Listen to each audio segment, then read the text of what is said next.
CPIM നേതാവ് KJ Shine നൽകിയ അപകീർത്തി കേസിൽ പോലീസിന് വിവരങ്ങൾ കൈമാറി മെറ്റ 5 ലിങ്കുകളുടെ വിവരങ്ങളാണ് കൈമാറിയത്.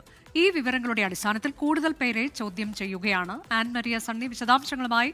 ആൻമരിയ, എന്തൊക്കെയാണ് ഇതിൽ പുതുതായി നടക്കുന്നത്? ഏറ്റവും പുതിയ സംഭവവികാസങ്ങൾ എന്താണ്? അനുജ, മെച്ച വിവരങ്ങൾ നൽകുന്നില്ല. അതായിരുന്നു പോലീസിന് മുൻപിൽ നിന്നിരുന്ന ഏറ്റവും വലിയ വെല്ലുവിളി. ഈ അന്വേഷണ സംഘം നേരിട്ടിരുന്ന ഒരു വെല്ലുവിളി അത് തന്നെയായിരുന്നു. അതുകൊണ്ട് തന്നെ കൂടുതൽ ആളുകളിലേക്ക് എത്താനായിട്ട് സാധിച്ചിരുന്നില്ല. ഇതൊരു സൈബർ അധിക്ഷേപ കേസ് ആയതുകൊണ്ട് തന്നെ ഈ നൽകിയിരിക്കുന്ന ലിങ്കുകളുടെ എല്ലാം അടിസ്ഥാനത്തിൽ അതുമായി ബന്ധപ്പെട്ടിട്ട് കൂടുതൽ തെളിവുകൾ ലഭിച്ചെങ്കിൽ മാത്രമാണ് അന്വേഷണ സംഘത്തിന് മുന്നോട്ട് പോകാൻ സാധിക്കുകയുള്ളൂ എന്ന് പറഞ്ഞിരുന്നു. അതിന്റെ ആദ്യഘട്ടത്തിൽ എന്ന വണ്ണമാണ് 3 പേർക്കെതിരെ പോലീസ് കേസെടുത്തിട്ടുണ്ടായിരുന്നതും അതുമായി ബന്ധപ്പെട്ടുള്ള നടപടിക്രമങ്ങൾ ഈ കഴിഞ്ഞ കുറച്ച് ദിവസങ്ങളായിട്ട് നടന്നിരുന്നതും. എന്നാൽ ഇപ്പോൾ 13 ലിങ്കുകളാണ് മെറ്റയ്ക്ക് ഈ അന്വേഷണ സംഘം കൈമാറിയിരുന്നത്, വിവരങ്ങൾ ശേഖരിക്കുന്നതിന് വേണ്ടിയിട്ട് നൽകിയിരുന്നത്. അതിൽ 5 ലിങ്കുകളുടെ വിവരങ്ങൾ ഇതിനോടകം തന്നെ മെറ്റ പോലീസിന് കൈമാറിയിട്ടുണ്ട്. ഇനി ബാക്കി ലിങ്കുകളാണ്, അതായത് ഏകദേശം 8 ലിങ്ക് വിവരങ്ങൾ കൂടി ഈ മെറ്റ പോലീസിന് കൈമാറാൻ വേണ്ടിയിട്ടുണ്ട്. അത് ഈ വരും ദിവസങ്ങളിലെല്ലാം കൈമാറുമെന്നാണ് അന്വേഷണ സംഘം ഇപ്പോൾ പറഞ്ഞിരിക്കുന്നത്.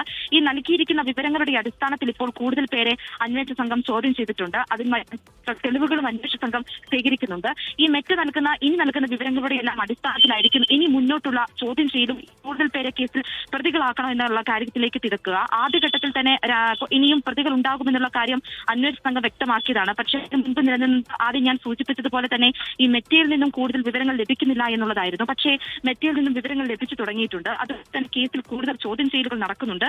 അതുകൊണ്ട് തന്നെ ഇനി കൂടുതൽ പ്രതികളും കേസിൽ ഉണ്ടാവാനായിട്ടുള്ള സാധ്യതയുമുണ്ട്. നിലവിൽ കഴിഞ്ഞ ദിവസം അറസ്റ്റ് ചെയ്ത് ജാമ്യത്തിൽ വിട്ടിരിക്കുന്ന ഷാജഹാന് വീണ്ടും പോലീസ് നോട്ടീസ് നൽകിയിട്ടുണ്ട്. അതോടൊപ്പം തന്നെ 3ാം പ്രതിയായിട്ടുള്ള യാസറിനും നോട്ടീസ് നൽകിയിട്ടുണ്ട്. 1ാം പ്രതിയായിട്ടുള്ള ഗോപാലകൃഷ്ണനുമായി ബന്ധപ്പെട്ട ജാമ്യ ഹർജിയിൽ അത് ജാമ്യം നൽകരുത് എന്ന് കാണിച്ചുകൊണ്ടുള്ള റിപ്പോർട്ട് കോടതിയിൽ അന്വേഷണ സംഘം സമർപ്പിച്ചിട്ടുണ്ട്. ഈ കോടതി അവധിയിലായതുകൊണ്ട് തന്നെ അതിനുശേഷമായിരിക്കും കോടതി ഇത് പരിഗണിക്കുക. അതിനുശേഷമായിരിക്കും ഈ അന്വേഷണ സംഘത്തിന്റെ മുന്നോട്ടുള്ള നീക്കം. അനുജ, KJ ഷൈൻ നൽകിയ അപകീർത്തി കേസിലാണ് മെറ്റ വിവരങ്ങൾ കൈമാറിയത്. 5 ലിങ്കുകളുടെ വിവരങ്ങളാണ് കൈമാറിയത്. പോലീസിന്റെ നടപടി ഇതനുസരിച്ച് തുടങ്ങിയിട്ടുണ്ട് എന്നതാണ് ആൻമരിയ അറിയിച്ചത്.